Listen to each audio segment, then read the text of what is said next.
Hello दोस्तों, अभी हम पालक का साग काट रहे हैं। दोपहर के लिए तैयारी कर रहे हैं। ये पालक का साग एकदम ताज़ा, बगल में एक भाभी रहती है, वही तोड़ के दे के गई है। पालक आलू बनाना है आज दोपहर में, तो इसीलिए पालक का साग काट रहे हैं।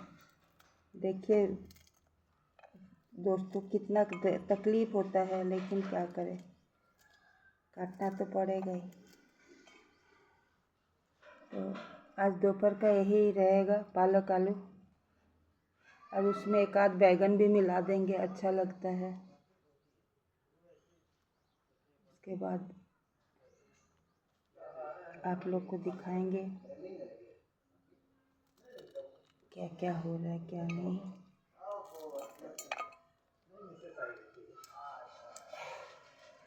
चाय पीने के बाद बहुत सारा काम था। कपड़ा धोए, एक ही हाथ से धोए कपड़ा, क्या करते, और कोई उपाय नहीं था, इसलिए एक ही हाथ से धोए हैं कपड़ा। मेरी मेड तो हमको धोखा दे दी, आई भी नहीं, और सब काम अपने आप को करना पड़ रहा है। बाप रे।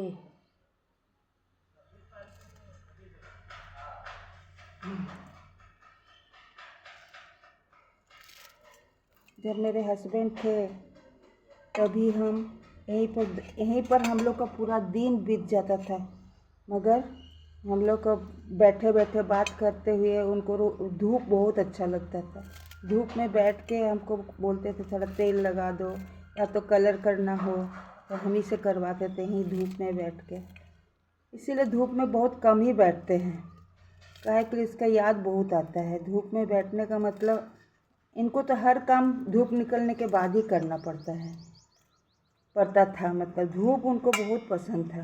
धूप, सरसों का तेल, ये सब उनको बहुत पसंद था। तो यहीं पर बैठ के चाय पीना, नाश्ता, खाना सब यहीं पे करते थे, तो इसीलिए याद आता है उनका।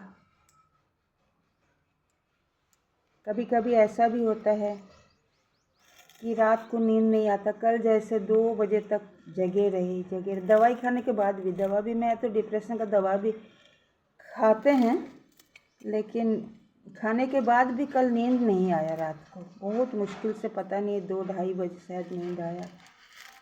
फिर काम करना था, उठ गए, जल्दी से उठ गए, क्या करें। अभी देखिए साग कब तक कटाता, लेकिन पहले से हाथ बेहतर है, ऐसा नहीं है। डॉक्टर साहब बहुत अच्छा ही दवा दिए हैं, जो तेल दिए हैं बहुत अच्छा है।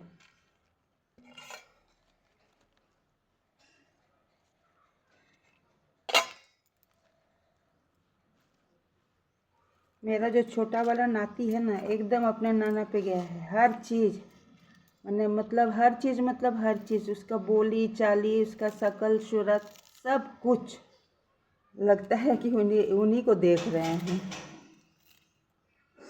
कल जैसे हम लोग, कल नहीं परसों गए थे, उत्सव में गए थे, ये सब सारा चीज़ वही अरेंज करते थे, उन्हीं के साथ हम लोग जाते थे, इसीलिए जाना हुआ, और नहीं तो नहीं जाते। जाने के बाद मेरा हाथ में चोट भी लगा वहाँ पर,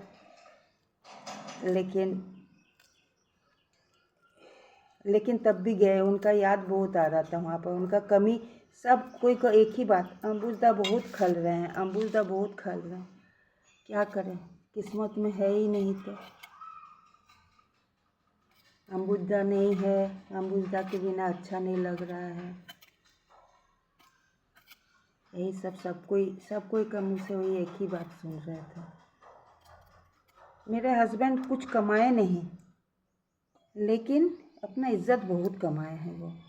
अपना जो रेपुटेशन है उनका, जो सब चीज़ थे, बहुत गुस्से वाले, गुस्सा में किसी को भी कुछ बोल देते थे, मगर तुरंत जाके फिर मनाना, रुठना मनाना, सबके साथ यही होता था।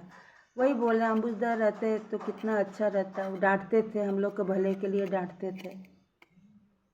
उनको सत्संग जगत में, उनका यहाँ सिर्फ यही नहीं, देवघर तक उनका बहुत ज़्यादा बोलबाला है।